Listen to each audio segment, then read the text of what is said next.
दोस्तों नाटा third attempt के लिए आपको कुछ वैल्यूबल टिप्स दे रहा हूँ। इनको आप लास्ट मोमेंट टिप्स कह सकते हो।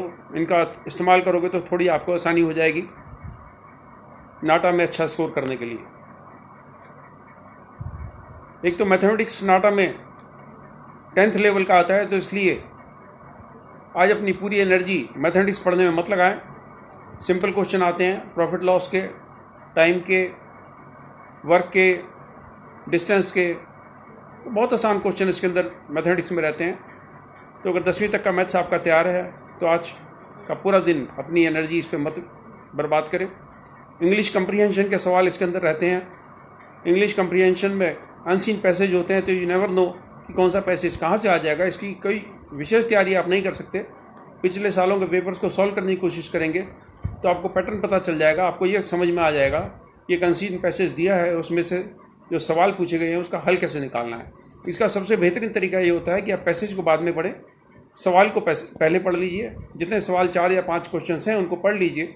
तो जब आप पैसेज पढ़ना शुरू करेंगे तो ऑटोमेटिकली आपको उन सवालों के हल उसमें दिखाई देने शुरू हो जाएंगे, और जब दोबारा आप पैसेज पढ़ेंगे तो उन सवालों का हल की एक मजबूती आपके दिमाग में बन जाएगी।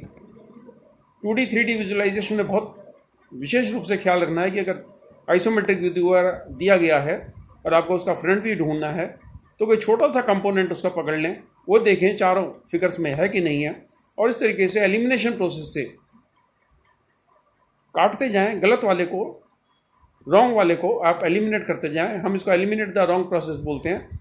इसमें बड़ी स्पीड से आप 2 रॉन्ग जो ऑप्शंस हैं उनको आप काट सकते हैं। 2 ऑप्शन बचते हैं, तो बड़ी सरलता से 2D 3D विजुअलाइजेशन क्वेश्चंस को आप 40 से 45 सेकंड में सॉल्व कर सकते हैं। तो मैं हमेशा से बार बार सारे एस्पिरेंट्स को यही बोलता हूँ कि आप कोई भी एप्टीट्यूड टेस्ट दे रहे हैं, कोई भी एंट्रेंस एग्जाम दे रहे हैं, तो स्पीड बड़ा मैटर करती है। और स्पीड तभी आपकी आएगी जब आपको उसकी ट्रिक्स मालूम हो। इस तरीके से कोई फिगर दी होती है, उसमें ट्राइंगल्स काउंट करने होते हैं। कोई फिगर दी है, उसमें रेक्टेंगल काउंट करनी है, स्ट्रेट लाइन्स काउंट करनी है। ट्राइंगल्स काउंट करने के यूट्यूब पर बड़े ढेरों वीडियोज़ हैं जिसमें बड़े सरलता से बता रखा है कि कोई फिगर गिवन फिगर है तो उसमें नंबर ऑफ ट्राइंगल्स को कैसे काउंट करना है। उन ट्रिक्स को अगर आप इस्तेमाल करेंगे तो आप नंबर ऑफ ट्राइंगल्स या नंबर ऑफ लाइन्स या number of rectangles, number of squares की प्रॉब्लम को सॉल्व करते जाएंगे। अगर गिवन फिगर में बैठ के आप गिनना शुरू कर देंगे कि इसमें कितने ट्राइंगल हैं या कितने रेक्टेंगल हैं, तो आप उसको किसी भी हालत में सॉल्व नहीं कर पाएंगे। और जो आपको सबसे ज़्यादा ध्यान रखना है, बिल्डिंग मटेरियल्स के बारे में कई बार सवाल आ जाते हैं, फेमस आर्किटेक्ट्स के बारे में सवाल आ जाते हैं। इस तरीके के सवाल आ जाते हैं कि बिल्डिंग के कंपोनेंट आपको पहचानने हैं। कोई फ़ोटो दी गई होगी, आपको बताना होगा ये सनशेड है कि कोपिंग है कि ये फाउंडेशन है कि ये सॉफिट है। इस तरह के सवाल बहुत बार पूछ लिए जाते हैं जिसका आपको विशेष रूप से ख्याल रखना है।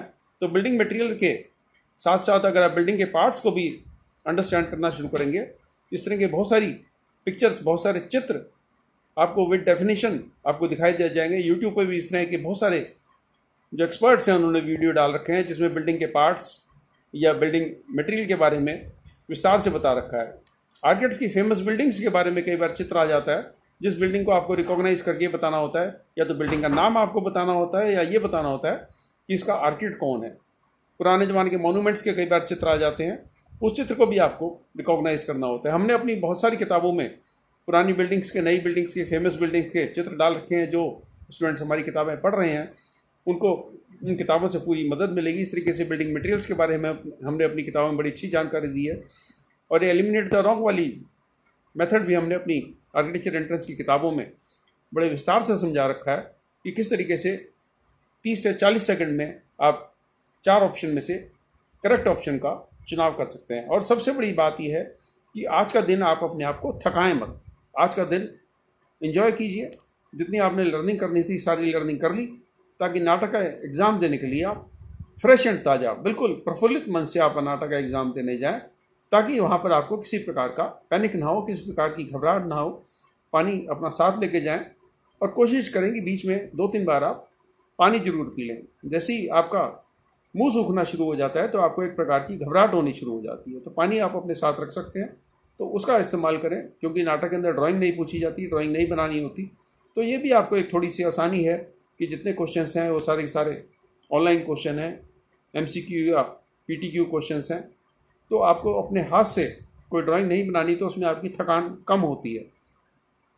लेकिन जितने भी क्वेश्चंस हैं, आप ये समझ लीजिए कि ऑनलाइन क्वेश्चंस में सबसे बड़ी बात ये रहती है कि उसमें अगर आपको ट्रिक्स मालूम है, उसमें आपको तरीके मालूम है, उस तरीके के क्वेश्चंस को आपने अगर पहले सॉल्व कर रखा है। देखिए, कुछ चीज़ें याद रखने की होती हैं और कुछ चीज़ें सामने बैठ के हल करने की होती हैं। जैसे 2D 3D विजुअलाइजेशन का क्वेश्चन है, आपको एक आइसोमेट्रिक व्यू दिया है और कोई टॉप व्यू ढूंढना है तो आपको हल करना है, या फ्रंट व्यू दिया है टॉप व्यू ढूंढना है तो आपको हल करना है। इसी तरीके से मैथमेटिक्स के क्वेश्चंस हैं, उनको आपको हल करना है, लेकिन कुछ चीज़ें याद करने की होती हैं।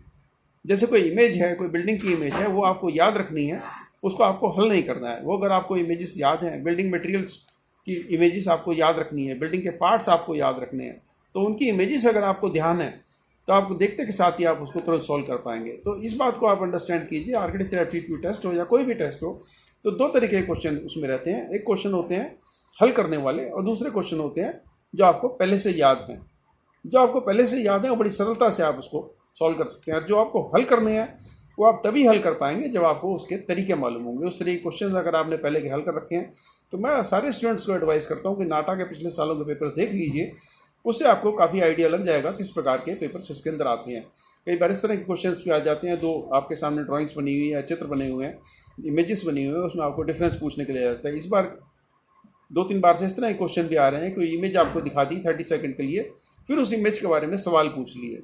वो कोई गार्डन का व्यू भी हो सकता है, कोई पेंटिंग हो सकती है, उसके बारे में पूछा जा सकता है, इसमें रिदम कहाँ है, कि कंट्रास्ट है कि नहीं है, इसमें स्ट्रेट लाइंस की क्या इस्तेमाल किया गया है, कर्व लाइंस इसमें है कि नहीं है। तो इस तरह के बहुत सारे सवाल हैं जो अगर आप पिछले सालों के, जिसको हम PYQ बोलते हैं, प्रीवियस ईयर्स क्वेश्चन पेपर, उनको अगर आप सॉल्व करेंगे तो आपके दिमाग में एक प्रकार का खौफ खत्म हो जाएगा, क्योंकि आपने सिमिलर नेचर के क्वेश्चंस सॉल्व कर रखे हैं। फिर से आपको बहुत बहुत शुभकामनाएं, ताकि आपका नाटा का ये 3rd अटैम्प्ट बहुत बढ़िया हो और पिछले दोनों अटैम्प्ट से भी बेहतर आप इसके अंदर मार्क्स ला सकें। नमस्कार।